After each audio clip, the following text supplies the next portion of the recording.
Saya Anissa Fatimah Syafa dari Prodi Psikologi dengan NIM 4612510057. Di sini saya akan menjelaskan mengenai topik kenapa ya si miskin semakin miskin dan si kaya semakin kaya untuk memenuhi tugas dari Bapak Sabir.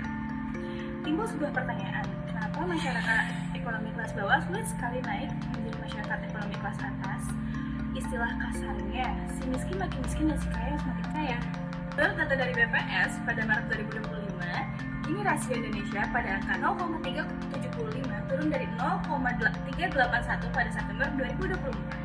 Secara teknis, ini berarti distribusi pengeluaran masyarakat terlihat sedikit lebih merata, namun di balik penurunan tipis itu tersembunyi paradoks klasik, si kaya tetap bertambah kaya, sementara si miskin nyaris tidak beranjak.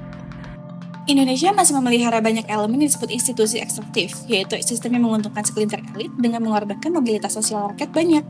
Contohnya, akses permodalan yang berat sebelah, usaha besar mendapatkan pinjaman murah, sementara UMKM tenggelam dalam bunga tinggi.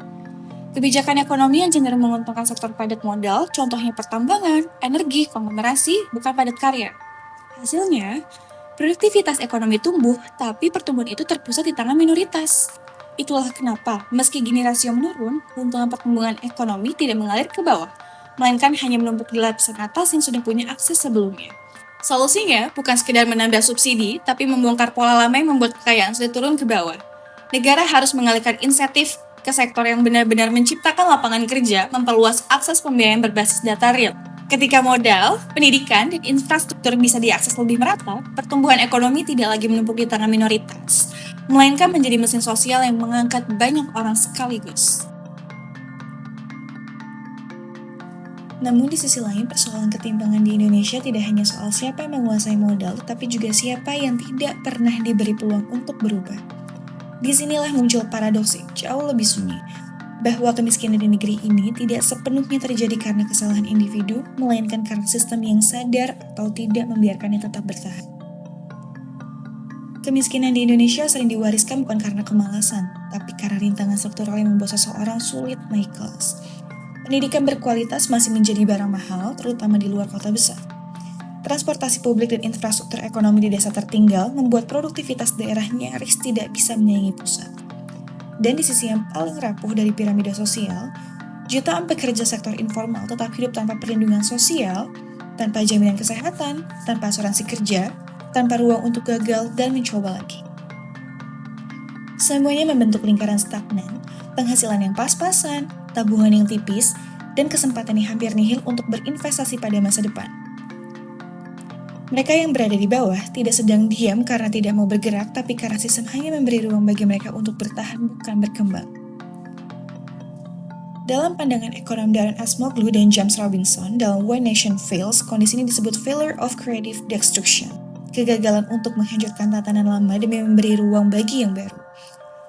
Sistem politik dan ekonomi yang ekstraktif cenderung menolak perubahan karena setiap inovasi yang membuka peluang baru berarti mengancam kenyamanan mereka yang sudah berkuasa. Akibatnya, energi kreatif rakyat kecil terpasung. Ide-ide baru tidak punya tempat tumbuh dan mobilitas sosial berhenti di atas yang tak kasat mata.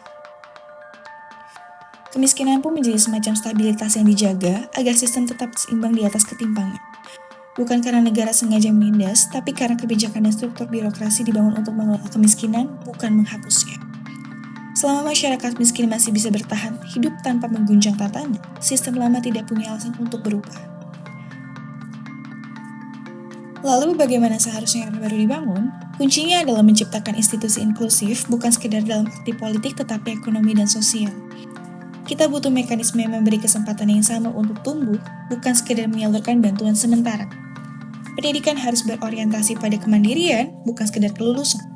Pekerja harus dilihat sebagai sarana peningkatan martabat, bukan sekedar sumber penghasilan.